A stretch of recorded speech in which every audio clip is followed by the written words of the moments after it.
You are listening to Accents, a radio show for literature, art, and culture. I'm your host, Katerina Stoikova, and my guest is poet Phoebe Karen Beiser. Hi, Phoebe. Hi, Katerina. Good to see you again. It has been a while. It has, several years. I know how lucky, I feel so lucky that I'll be able to hear now your new poems or whatever you want to read for us. I've got a few that I wrote during these past few months during the pandemic, called the pandemic era, and a few about trips to India. So I thought you would appreciate it. I mean, just because I'm working with those to try to get them out in a chapbook, actually. But I knew you'd been and you would appreciate it too. Yeah, I did travel. I want to introduce you to our listeners with a few biographical notes. Phoebe Karen Beiser recently retired from teaching at Women Writing for a Change in Cincinnati. She co-authored The Buddha and the Bitch, Two Women, Two Worlds, One Practice with Rashma Kalsie in New Delhi, India. Although she has had poems published sporadically, Phoebe's biggest goal is to publish a book of her poetry. That makes sense to me. Yeah. And I would love for you to read a few poems for our listeners. I would be glad to. Thank you for inviting me. The first one, today I start my day with Monet. Why now, after buying this book in the winter when I didn't know that word coronavirus? Now that I do, it's even more crucial that I see water lilies and Japanese bridges. The daffodils in my yard are pretty and very, very yellow. I'd almost like to paint them, but I won't. Instead, I sit and allow this poem to come forth. I love the cathedral Rouen, which Monet painted relentlessly. There's a lesson here. I vow relentless writing and poems of the daffodils, which are the first sign of hope this spring. Well, I wasn't as relentless. Honestly, I wasn't as relentless as I hoped to be, but I have written somewhat regularly. So this next one, The Evil Queen Corona. And I was inspired. I was taking an online poetry class and the teacher encouraged us to play with personification. And so I just approached it in a fun way. The evil, as fun as evil could be. I mean, the evil Queen Corona. Of course, she wears a crown, looks like a wraith or a ghost you never want to meet in a dark, empty alley. Queen Corona wears a cape, maroon velvet wrapped around her like a bloody mummy. Queen Corona will grab you when you least expect it.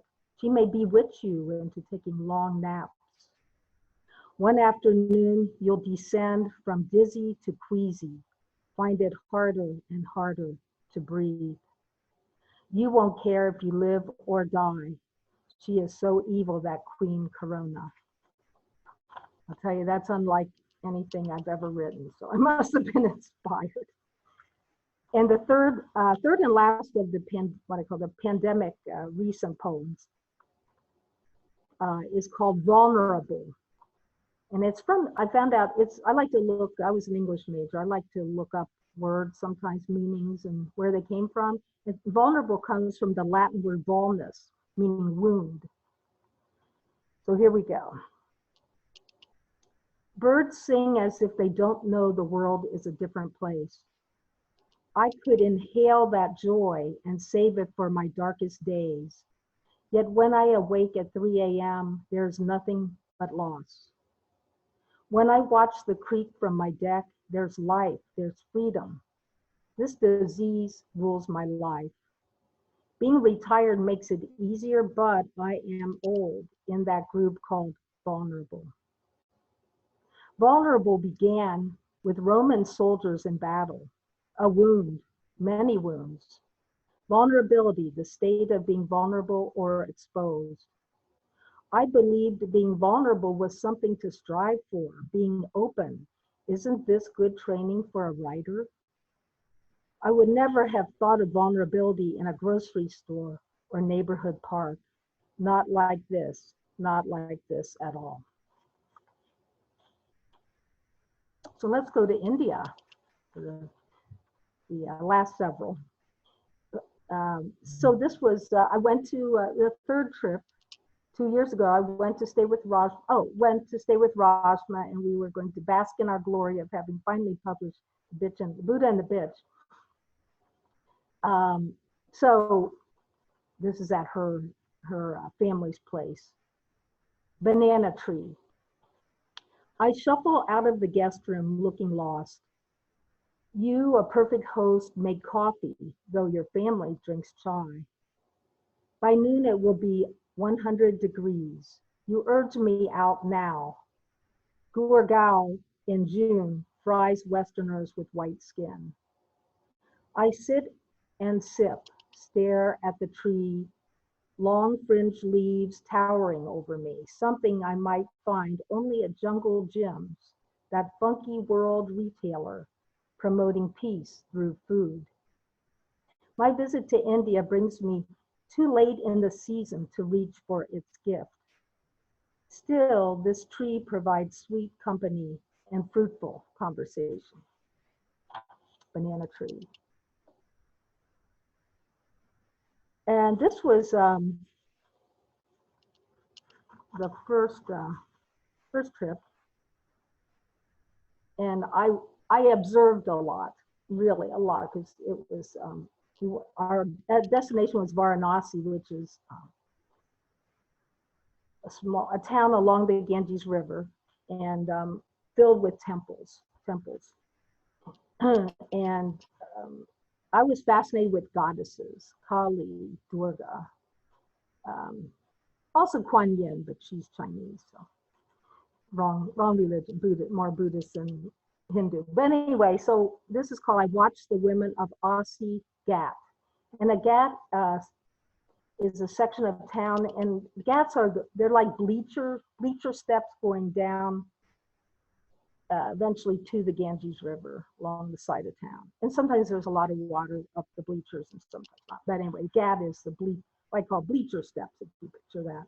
I watched the women of Aussie Ghat, sensuous in their saris, striking in their beauty. They begin their day carrying water from the Ganges. We, the Western tourists, mostly interact with men, hotel managers, rickshaw drivers, boys with boats who row us past the holy temples. They respect our rupees, if not our Western ways. In the markets, we see poor women sitting on the ground selling flowers. But are they really poor? For they have a livelihood from the land. People from all parts of India make pilgrimages to Varanasi.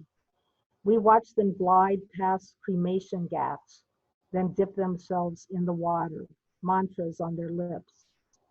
In this city of Hindus awaiting a holy death, I pause to reflect on my own.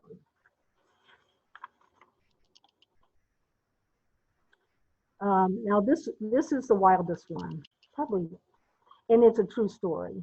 And we flew into New Delhi. We spent a night in Delhi, and then we had this old hippie professor tour guide, and there were only like 3 of us on this trip. She just wanted to go back, and we basically paid her way, which was fair enough.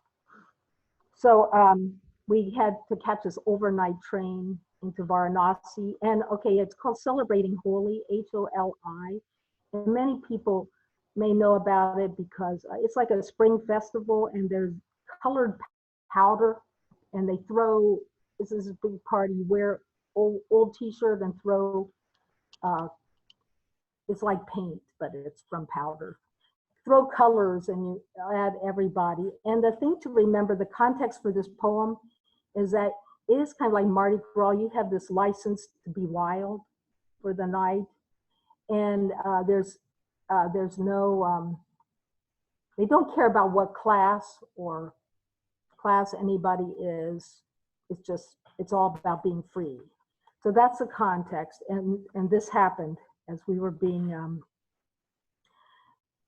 driven in from the train to the next town on a rickshaw. I hope I do it justice. Celebrating Holi. Riding a rickshaw, we were suddenly surrounded. A dozen men, drunk, no inhibition, threw colored powder, part of the fun. But one reached and grabbed Maria's left breast. We saw the fear in our driver's eyes. Two guys grabbed my arm, tried to pull me off the cart. Party, party, how much danger am I in? Victory to the mother, a popular phrase, for the mother is honored here. I heard myself roar in a language not my own. Jai Mata Di. Jai Mata Di, echoed the guys, the two pulling my arm, raised their fists in the air like me and let go. Jai Mata Di, the guys and I invoked as one. I urged the driver, go. Finally free, I knew the mother was near. Jai Mata Di. And since our tour guide was a professor, she had us read some books, or at least the good students. I love to read books about where I'm going. One book was called Jai Mata Di. The Ganges is a mother, India is a mother. There are Hinduism is one of the few religions there are so-called female, goddesses as well as God. So it was fascinating to me. So Jai Mata Di, victory to the mother. And yeah, the tour guide said, what did you do? I mean, I really don't know where that came from. I'm glad I read the book though, because I just thought, Jai Mata Di. And of course, lifting your arm, they kind of their hands slide off. So that's too much explanation, but it's memorable. Never forget it. Okay, and my last one is a very, a return to simple daily life. And I have a dog, and this is a poem I call Meditation with Dog.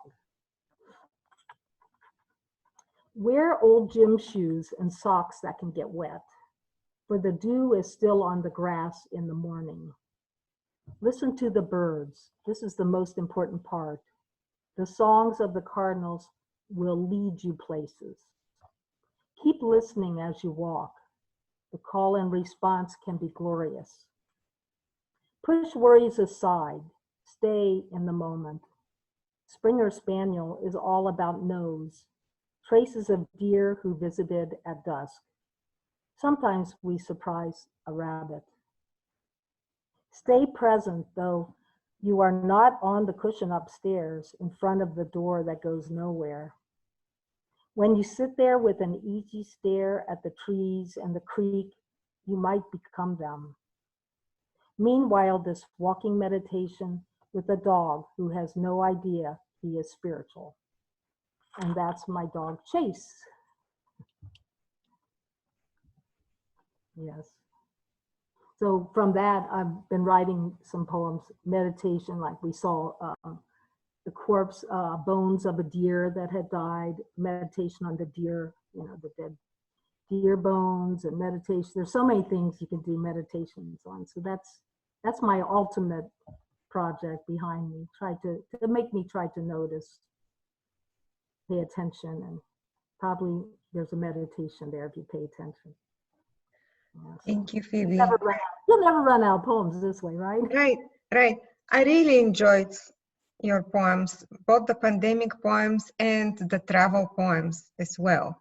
What a wonderful way to get a glimpse into another world and your experience of it.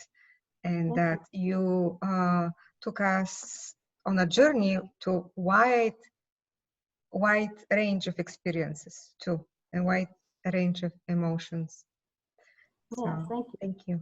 Appreciate you. Oh yes, I'm glad to have this opportunity. Good luck with your writing, and I'll talk to you soon. Okay, thank you so much. And as they do in India, namaste. Namaste. Thank you. Appreciate it. Bye-bye.